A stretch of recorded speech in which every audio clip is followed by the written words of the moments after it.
আজ থেকে শাশুড়ি বৌমা রাজমিস্ত্রি হয়ে গেলাম। ঘরের অনেকগুলো ছোট ছোট ক্লিপ আপনারা দেখেছেন। এই ঘরটা অনেক দিন থেকেই অবহেলা অযত্নে পড়েছিল, তাই শাশুড়ি বৌমা দুইজনে মিলে সিদ্ধান্ত নিলাম সুন্দর করে ঘরটাকে রিপেয়ার করব। এই ঘরটা রিপেয়ার করে আমি আমার পার্লারের রুম হিসেবে ব্যবহার করব বলে চিন্তা করেছি। তো চলুন আজকের ভিডিওটি প্রথম থেকেই শুরু করা যাক। আসসালামু আলাইকুম, কি অবস্থা সবার? সবাই কেমন আছেন? আশা করি সবাই ভালো আছেন। আল্লাহর অশেষ রহমতে আমি এবং আমার শাশুড়িও অনেক ভালো আছি।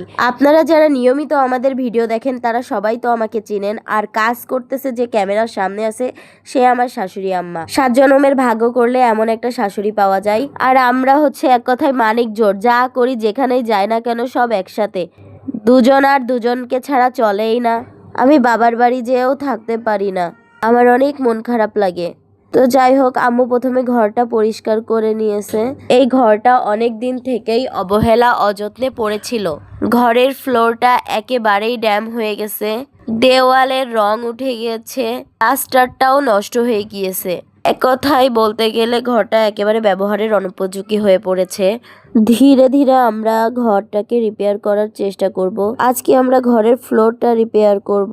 এর জন্য আগের দিন বাজার থেকে সিমেন্ট নিয়ে আসছিলাম, আর বালু আমাদের আগে থেকেই ছিল। তার জন্য এখন আম্মু এই যে সিমেন্ট আর বালু মিক্স করে নিচ্ছে। সিমেন্টটা একটু পরিমাণে বেশি দেওয়া হচ্ছে যাতে করে মেঝের ফ্লোরটা মজবুত হয়, কয়েকদিন পরেই যেন না উঠে আসে। বালির পরিমাণটা খুবই সামান্য দেওয়া হচ্ছে।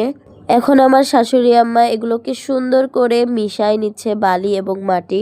এগুলো মেশানো হয়ে গেছে। এখন মাঝখান থেকে একটা গর্ত করেছে, এই গর্তের ভিতরেই পানি দেওয়া হবে এবং মশলাটা মিক্স করা হবে। পানি দিয়ে এভাবেই কিছুক্ষণ রেখে দিতে হবে।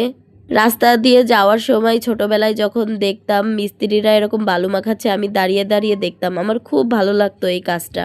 আমার মতো ছোটবেলায় এমন কে কে করতেন অবশ্যই কমেন্ট করে জানাবেন। তো কথা বলতে বলতে আম্মুর মিক্স করা শেষ হয়ে গেছে। এখন মিক্সচারটা নিয়ে যেখানে যেখানে ড্যাম আছে আম্মু সেখানে সেখানে দিয়ে দিবে। এই তো আম্মু সুন্দর করে দিয়ে দিচ্ছে। আসলে এই কাজটা খুব সুন্দর হচ্ছে। নিজের কাজ আসলে নিজে করলে যে পরিমাণ যত্ন দিয়ে কাজটা করা যায় কেউ আসলে এভাবে করে না। তো এই তো খুব সুন্দর করে আম্মু ফ্লোরটাকে রিপেয়ার করে নিয়েছে। আমাদের ভিডিওটি কে কোথা থেকে দেখছেন অবশ্যই কমেন্ট করে জানাবেন। আর যারা যারা আমাদেরকে ফলো দিয়েছেন তাদেরকে অসংখ্য ধন্যবাদ, এবং যারা যারা ফলো দেননি তারা যদি আমাদের ভিডিও নিয়মিত দেখতে চান অবশ্যই ফলো দিয়ে পাশে থাকবেন। আজকের মতো ভিডিওটি এই পর্যন্তই। দেখা হবে অন্য কোনো নতুন ভিডিওতে। সেই পর্যন্ত সবাই ভালো থাকবেন, সুস্থ থাকবেন, আর আমাদের পাশেই থাকবেন।